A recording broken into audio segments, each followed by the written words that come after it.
이 정도 하면 좋아할 수밖에 없을 것 같다는 생각이 처음으로 들었거든요. 책 1000권 읽기 대회에 참가를 했는데요. 이 대회가 어떤 대회냐면 제가 만든 대회예요. 근데 아이에게는 비밀로 하고 1000권 읽기 대회가 있는데 상품을 준대. 한번 해볼래? 그 아지트를 만들어줬는데 그 안에서 아이들이 정말 책도 많이 읽고 꼭 얘네들이 너무 나빠서가 아니라 얘네들이 지금 나를 막 너무 괴롭혀서가 아니라 내가 지금 컨디션이 많이 안 좋다를 인지하는 것만으로도 정말 큰 도움이 되더라고요.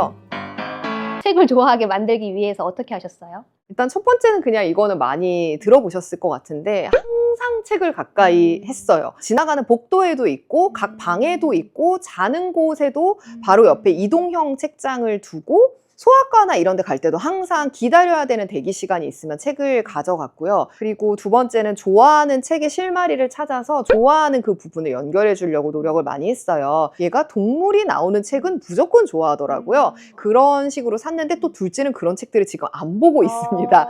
그래서 각자의 취향이 정말 다르다는 점, 또 어떤 책을 읽었는데 아이가 좋아하면 그 작가의 책을 검색해서 시리즈를 좀 정복하는 그런 느낌으로도 책을 계속 좀 준비를 해줬어요. 그리고 방학 때는 항상 책 1000권 읽기 대회에 참가를 했는데요. 이 대회가 어떤 대회냐면 제가 만든 대회예요. 근데 아이에게는 비밀로 하고 1000권 읽기 대회가 있는데 상품을 준대. 한번 해볼래? 라고 해서 아이가 엄마 좋아 라고 하면 스케치북에다가 그냥 써요. 1, 2, 3, 4 이런 식으로 써서 아이가 하나 읽을 때마다 스티커를 붙이게 하는 거예요. 100개씩 10장을 하면 1000권이 되잖아요. 아이마다 사실 다를 것 같아요. 둘째는 그걸 보더니 자기는 안 하고 싶다고 하더라고요. 근데 첫째는 이제 숫자나 이런 거에 관심이 많으니까 이 1000을 채우고 싶은 거예요. 그래서 미친 듯이 의욕적으로 달라붙어서 막 이거를 붙이기 시작했어요. 근데 나중에는 스티커 붙이는 것도 귀찮은지 그냥 동그라미 표를 해서 1000권이 모이면 엄마가 이거 대회에다가 소포로 붙여서 참가할게 라고 해서 가져가고 짱 이래가지고 뭐 위 어린이는 책 1000권 읽기 대회에서 어떻게 하고 이제 상품을 준비해가지고 집에 갖다 주고 또 그 다음 방학 때 대회에 참가할래라고 하니까 당연히 하겠다고 하더라고요. 그리고 또 동생도 형아가 이렇게 하는 걸 보니까 자기는 처음에 참여를 안 하고 싶었는데 하고 싶다고 해서 동생도 똑같이 만들어줘서 이 대회에 참가를 했는데 예전에는 저는 책을 100권 읽기, 1000권 읽기라고 하는 게 그냥 무조건 권수만 채우는 것 같고 아이를 푸시하는 것 같고 해서 좀 선입견을 갖고 있었어요. 부정적인 생각을 갖고 있었는데 막상 그냥 아이랑 해보니까 이거를 내가 막 1000권 읽어야 돼가 아니라 정말 재밌는 대회로 변환해서 하면 충분히 즐거운 놀이가 될 수 있고 충분히 좋은 동기부여가 되겠다라는 생각을 했습니다. 방학이더라도 1000권 채우기 쉽지 않을 것 같은데. 쉽지 않잖아요. 근데 사실 아이가 그림책일 때는 이게 1000권 읽기가 되는데 챕터북은 1000권이 어렵잖아요. 이때 다 바로 또 대화와 타협이 등장을 하는데 1000권 대회에 내가 우승하기 위해서 막 책을 아무렇게나 읽는 건 우리가 원하는 방향이 아니잖아요. 그래서 챕터마다 이거를 붙이게 했어요. 그러면은 내가 20챕터짜리다 라고 하면 20개를 붙일 수 있으니까 아이도 더 뿌듯하고 또 1000권이란 목표도 달성할 수 있고 또 굳이 1000권 하실 필요는 없을 것 같아요. 뭐 어쨌든 엄마가 만드는 대회니까 뭐 100권 하셔도 좋고 500권 대회가 있다고 하셔도 좋고 엄마표 대회 꼭 추천드립니다. 아직까지 3학년이어도 믿나 봐요. 그래도 어떤 약간 산타도 믿는데요. 아직요? 네. 친구들하고 대화를 하다 보면 알 텐데 아직 믿나 봐요. 그래도. 그러게요. 믿는 척 하는 걸 수도 있는데 어쨌든 네, 순수한 네. 순수한 어린이. 네. 저 이거 아이들 어렸을 때 많이 쓴 방법인데 아이들이 눈 뜨기 전에 바닥에 내가 아이가 읽었으면 좋을 법한 책을 깔아놨어요. 그러니까 아이가 항상 보는 책만 보잖아요. 근데 이 정도 수준과 이 정도 주제를 아이가 보면 좋을 것 같은 데를 바닥에 쫙 깔아놔요. 그리고 소파에다가 진짜 이런 식으로 다 거치를 해놔요. 이렇게 약간 갤러리처럼. 그래서 그 중에 하나 얻어 걸려서 읽을 수 있게. 그럼 뭐 주말에 아이가 와가지고 막 바닥에서 뒹굴뒹굴 하다가 막 옆에 있는 거 그냥 이렇게 읽어서 보기도 하고 그랬던 것 같아요. 국립중앙박물관에 있는 뭐 유물, 보물 모음 그 책을 사서 아이랑 그 책을 들고 가서 보물찾기처럼 하나하나 찾으면서 체크를 했어요. 너무너무 좋아하더라고요. 퀴즈 도슨트도 많잖아요. 그래서 그런 프로그램을 보내고 편하게 저는 2~3시간 밖에서 쉬고 있었는데 아이가 너무 다리만 아파하고 관심 없고 재미없어 하는 거예요. 그래서 조금 힘들더라도 제가 그 책을 사서 같이 돌았더니 매우 흥미를 갖고 좋아하더라고요. 그리고 학습 만화는 시간을 제한해서 보는데 아침을 거의 한 10분, 15분 내에 먹거든요. 그래서 딱 그때만 보고 그 나머지 외에는 무조건 다 줄글책을 보기로 저희 집에는 약속이 되어 있는데요. 이때도 또 대화와 타협이 등장하는데 아이가 꼭 이런 말을 해요. 오늘 아침에 너무 바빠서 못 봤다고. 그때 안 돼. 지금은 오후잖아. 막 이렇게 하면 안 되고. 그래 그러면은 어쨌든 10분 15분이잖아요. 그러면 10분 볼래? 15분 볼래? 이거 보고 나머지는 줄글책 보자 라고 조금 유연하게. 왜냐면 아이는 학습마다가 너무 재밌고 그거를 내가 보고 싶은데 오늘 아침에 못 보면 이걸 영원히 못 본다고 생각하면 오히려 그거에 대한 열망이 커지잖아요. 그런 유연함은 좀 발휘해 주는 것도 좋은 것 같습니다. 집에 또 아지트가 있다고 말씀해 주셨는데 네. 예전 집에서도 작은 책장들을 이용해서 좀 이렇게 네모난 공간을 만들어주고 그 안에 빈백 소파를 놓고 그 소파 주위는 책으로 다 둘러싸도록 해서 그 아지트를 만들어줬는데 그 안에서 아이들이 정말 책도 많이 읽고 놀기도 많이 놀고 정말 좋아했어요. 저희가 이사를 오면서는 베란다를 아예 뜯어내고 거기를 책장과 평상을 들였어요. 그 앞에 커튼을 달아줘서 커튼을 싹 닫고 그 안에서 뭐 놀기도 하고 책도 보고. 근데 제가 퇴근해서 돌아왔는데 그 아지트에 책이 이렇게 쫙 깔려 있으면 그렇게 뿌듯하고 좋더라고요. 이 중에서 사실 뭔가 저만의 독특한 거 몇 개를 소개하는 것도 의미가 있겠지만 다 소개하는 이유는 이 정도 하면 좋아할 수밖에 없을 것 같다는 생각이 처음으로 들었거든요. 맞아요. 그렇긴 한데 이만큼 하기가 하기가 어렵다. 어렵지 예, 맞아요. 않을까요? 저부터도 지금 좋은 건 다 알겠는데 너무 다 하기에는 어렵다, 쉽지 않다, 대단하시다라는 그래서 생각이 자꾸 인터뷰 들어요. 준비하면서 든 생각이 네. 사람들이 영상을 보면서 나한테 질려버리는 거 아닐까? 나한테 맞는 것만 하면 되지 뭐 약간 네. 이런 마음 아닐까요? 엄마들도? 그러면 좋을 것 네. 같아요. 대화법에 대해서 외부 강의를 하실 만큼 남편이나 아이들한테 대화할 때 많이 신경 쓰신다고 하셨는데요. 결혼을 하고 놀란 게 남편이 화를 안 내더라고요. 무슨 일이 있었냐면 남편이 이제 저녁 때 왔는데 내 옆에 아이를 앉히고 나는 계속 아이를 먹여야 되고 자기 혼자 맛있게 먹고 있는 거예요. 나는 하루 종일 힘들었으니까 나를 좀 먹게 해줬으면 좋겠는데 그래서 제가 너무 화가 나서 일단 숟가락을 탁 내려놨어요. 나 안 먹어.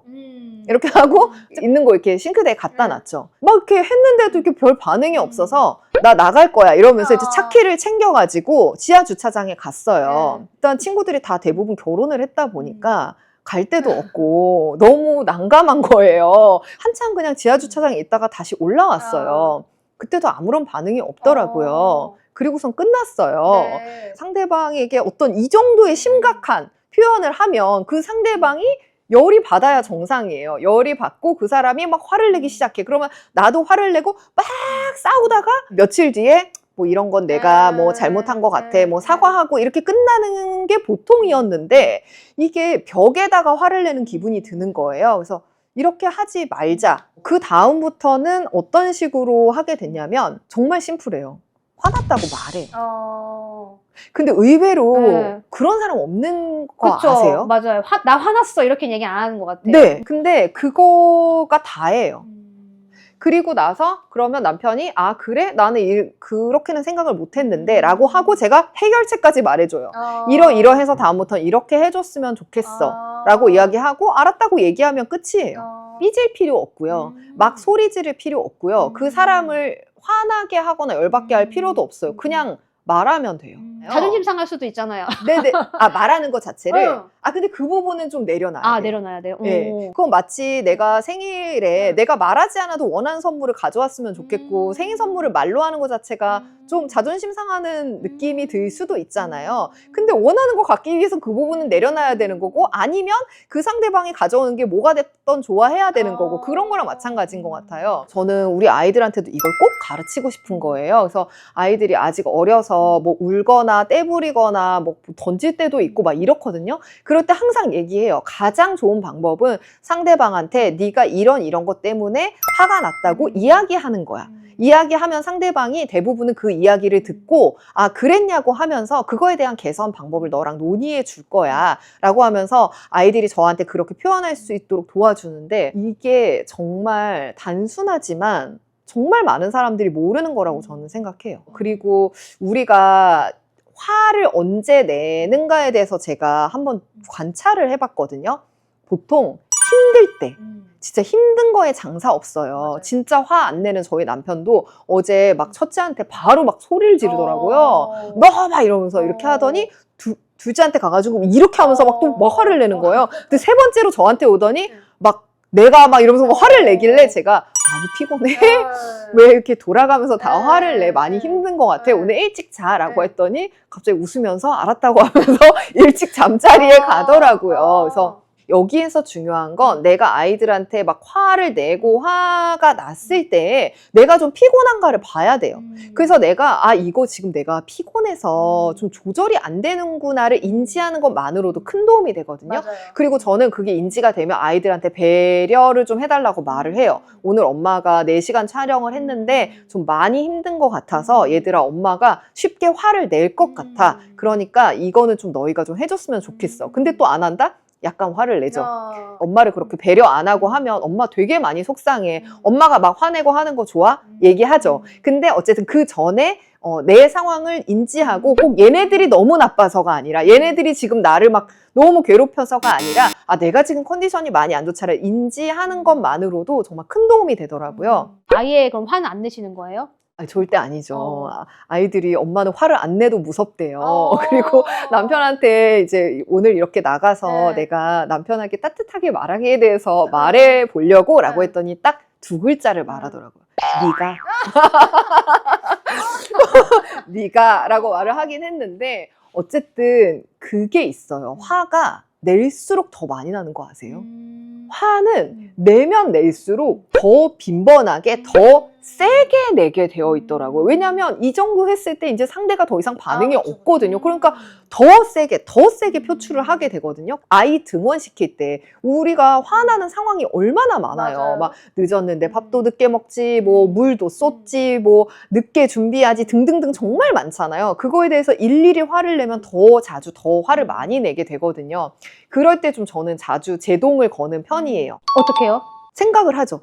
내가 좀 요즘에 되게 화를 빈번하게 많이 내는 것 같다. 좀 멈춰줄 때가 됐다. 그러니까 스스로 그렇게 잘 되면 좋은데 이게 날 지켜봐야 되는 거잖아요. 여기서 날 그쵸. 메타인지처럼. 그게 잘 되려면 어떻게 해야 돼요? 잘 되려면 일단은 하고 싶다는 마음이 있어야 될 것 같고. 나는 이제 화를 조금 덜 내려고 노력해야겠다. 네. 이 세상에서 가장 소중하고 가장 가까운 사람들에게 가장 많이 화를 내거든요. 아이들은 약한 존재여서 내가 더 화를 내기도 하고, 그래서 우리 가족에게 밖에서도 못할 것을 계속 퍼붓지 않기 위해서라도 제동을 걸어서 안 해보려고 노력하는 것도 필요할 것 같고요. 화를 내지 말자랑 훈육을 하지 말자랑 약간 비슷하게 생각했는데 그게 아니라 잘못된 거는 가르쳐 주되 이제 분노를 표출하는 방식이 아니라 깨우쳐 주는 거죠. 그야말로 알려주는 거죠. 그 대신 어쨌든 분위기는 엄숙하게 만들어야죠. 이게 지금 정말 진지하고 중요한 상황이고 어떤 일이 벌어진 거다. 네가 잘못을 한 거다라는 거는 분명히 인지할 수 있게 해주고 뭐 잘못했다고 말도 해요.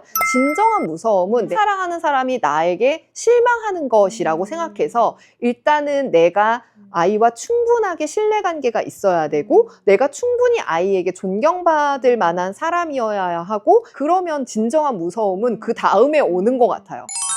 마지막으로 오늘 출연하신 소감이랑 아이들에게 하고 싶은 말 있으면 해주세요. 그동안 그 많은 전문가분들을 모시고 아나운서 엄마의 육아연구소 채널을 통해서 만나왔었는데 제 이야기를 할 기회는 없었던 것 같아요. 그런데 오늘 이렇게 제 육아에 대해서 많은 분들께 나눌 수 있어서 이런 기회를 주셔서 감사하다는 말씀 드리고 싶고요.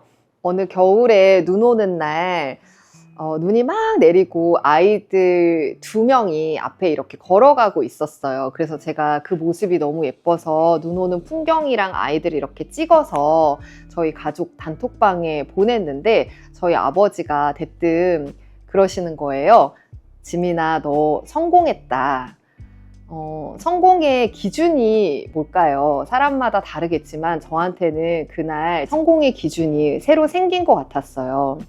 그래서 아이들에게 하고 싶은 이야기는 얘들아, 너희들을 이 세상에 태어나게 하고 이때까지 건강하게 잘 기른 것만으로도 할아버지가 엄마 인생 성공했대. 그래서 자꾸 제가 좀 눈물이 나는데 엄마 인생을 이렇게 성공한 인생으로 만들어줘서 너희에게 너무 고마워. 이 말을 꼭 하고 싶어요. 아이를 가진 부모님이라면 누구나 아이를 잘 키우고 싶은 거지 그냥 내가 키우니까 잘하고 있다고 생각하진 않잖아요. 그래서 나는 더 막 잘하고 싶고 잘하고 싶을수록 더 부족한 점도 보이고 되게 좀 마음으로는 그렇게 발을 동동 구르는 또 내가 좋은 엄마일까 스스로 생각해 보기도 하고 막 남들과 비교도 되고 그런 마음이 되게 있었는데 눈 오는 날 이렇게 둘이 걸어가는 것 자체가 내 인생의 성공이라고 생각을 하니까 그게 너무 저한테는 감동이었고 오늘 저희 영상을 이렇게 함께 해주신 분들은 물론 아이들을 더 잘 키우고 싶어서 이렇게 영상까지 찾아보시는 정말 훌륭한 부모님들이시고 그렇지만 또 하나 그냥 제가 감히 말씀드리고 싶은 거는 오늘 이날까지 아이를 태어나게 하고 이렇게 기른 것 자체로 여러분도 꼭 성공하신 인생이다. 저한테도 지금 굉장히 위로가 됐어요. 저도 좀 동동거리고 자꾸 비교하게 되고 오늘도 네. 여러 번 그래서 그런 약간 자책 섞인 말도 하게 됐는데 맞아요. 나쁘지 않아요. 잘하고 있어요. 충분히 잘하고 있으니까 우리 모두 기운 냅시다. 네. 오늘 영상 이렇게 마무리할까요? 네, 네. 네, 고맙습니다. 네. 감사합니다. 네, 시간이 되시면 아나운서 엄마의 어. 육아연구소 채널도 놀러와 주세요. 고맙습니다. 네, 감사합니다.